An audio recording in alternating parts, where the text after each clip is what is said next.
Welcome friends, welcome to digital teacher ji. Last video में जितने भी आपको मैंने प्रोवाइड किए आप लोगों ने बहुत अच्छे से देखा, काफ़ी अच्छे व्यूज़ दिए, काफ़ी अच्छे कमेंट्स दिए। और पिछले वीडियो तक मैं आपको गुप्त काल तक अध्ययन करा चुका था। आज जो आपकी क्लास है वो है गुप्तोत्तर काल। इसके भी 2 वीडियो रहेंगे। पहला पार्ट ये है, इसके बाद एक पार्ट और आएगा, तब ये कंप्लीट होगा।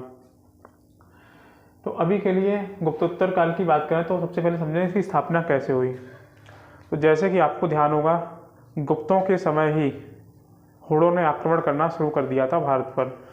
तो उनके हुड़ों के आक्रमण के परिणाम स्वरूप जो गुप्त काल था वो हमारा छोटे छोटे भागों में विभाजित हो गया।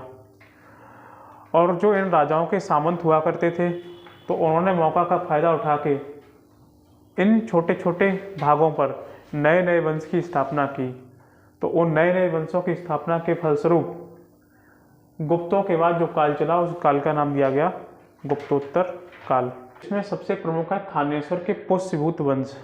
इसकी स्थापना पुष्यभूत ने की, लेकिन इनके प्रभावी राजा पुष्यभूत क्या नरवर्धन, राज्यवर्धन, आदित्यवर्धन, प्रभाकरवर्धन, और फिर इसी में सबसे मोस्ट इससे एग्जाम में क्वेश्चन पूछे जाते हैं हर्षवर्धन।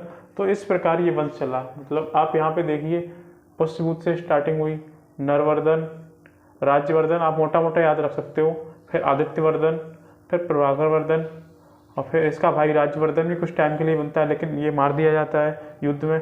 तो इसके बाद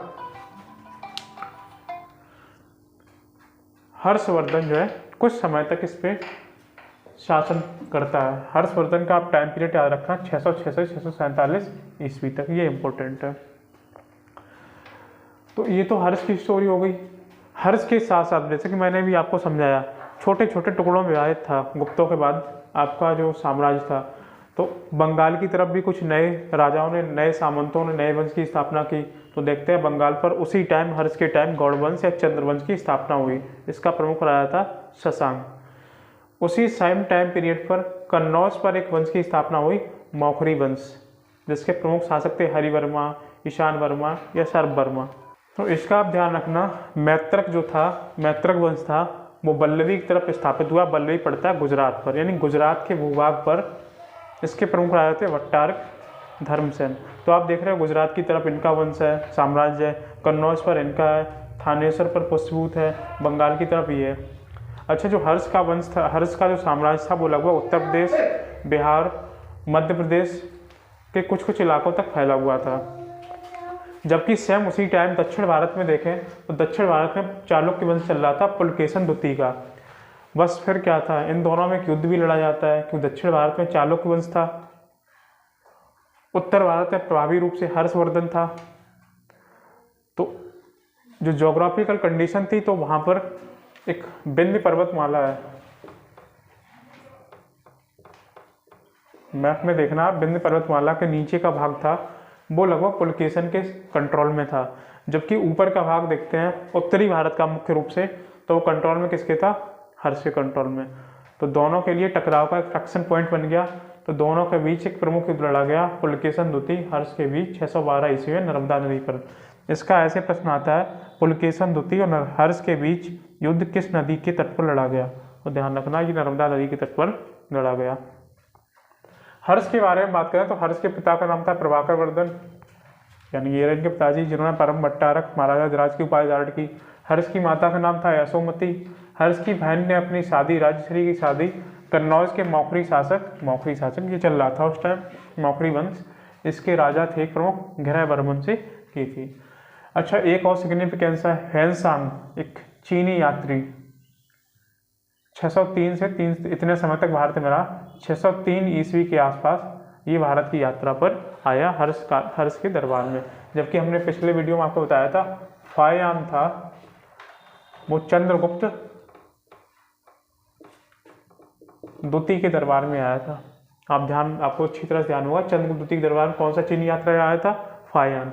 लेकिन मैं बात कर रहा हूँ ह्वेनसांग की। ये चीनी यात्री भारत की यात्रा पर आया किस राजा के टाइम पीरियड में, हर्ष के काल में। गुप्तोत्तर कालीन में कुछ परिवर्तन हुए वो देखते हैं। वर्ण व्यवस्था जो पहले से आपकी चली आ रही है उत्तर वैदिक काल से सेम जारी है। दास प्रथा में अब और वृद्धि हो गई क्योंकि राजा प्रसार हुआ, राज्य का प्रसार हुआ, तो अब कृषि कार्यों के लिए दास चाहिए, राजाओं के लिए दास दासियाँ चाहिए, तो दास प्रथा में बहुत ज़्यादा वृद्धि हुई। ताम्रलिप्ति, ये मैंने आपको मौर्य काल में ही पढ़ाया है, प्रमुख बंदरगाह था, ये अब भी चल रहा था। वस्त्र उद्योग काफ़ी प्रसिद्ध था, बड़ौच बंदरगाह प्रमुख, इसका आयात निर्यात के काम में आता था। बड़ौच पड़ता है आपका गुजरात में। बड़ौच बंदरगाह उस टाइम काफ़ी फेमस था आयात निर्यात वस्त्र के लिए। गांवों के प्रकार की बात करें तो भंडारवाद एक गांव, ब्रह्मादेय गांव, अग्रहार गांव, देवदान गांव, ये वो गांव थे जहां पर अंतरजातीय लोग एक साथ निवास करते थे एवं राजा को उपज का अपना कर या टैक्स देते थे। ब्रह्मदेय गांव, जिसपे कौन निवास करता हो? ब्राह्मण। अग्रहार गांव, ये कौन से वो गांव थे? तो ये वो गांव थे जिनको दान में दी गई भूमि, किसको? ऐसी भूमि जो दान में दी गई हो, किसको? ब्राह्मण को। देवदान गांव, जिसका क्या था?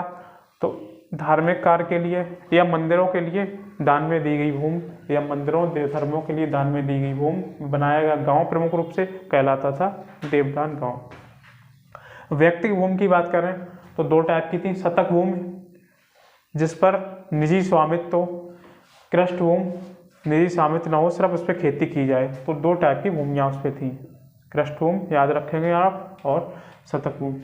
हर्ष के समकालीन शासक देख लेते हैं, तो हर्ष के टाइम बर्मन वंश का शासक था भास्कर वर्मा। समकालीन का मतलब है जब हर्ष अपने साम्राज्य पर स्थापित था तो उसके समकक्ष जो साम्राज्य थे वहाँ पर कौन कौन से राजा स्थापित थे। पुलकेशन चालुक्य वंश दक्षिण भारत में स्थापित था हर्ष के टाइम। ध्रुवसेन तृतीय, ये मैत्रक वंश, ये वाला, ये इसका राजा था ध्रुवसेन, ये हर्ष के टाइम था। और शशांक गौड़ वंश से, ये सारे जो मैंने राजाओं के नाम बताए हैं ये चारों राजाओं हर्ष के समकालीन है। आप इनको याद रखें, कभी कभी एग्जाम में आ जाता है कि हर्ष के समकालीन गौड़ वंश में कौन सा राजा राज्य कर रहा था या किस राजा के पास शासन था, तो शशांक। ठीक है फ्रेंड्स, अब मिलते हैं इसके नेक्स्ट वीडियो में।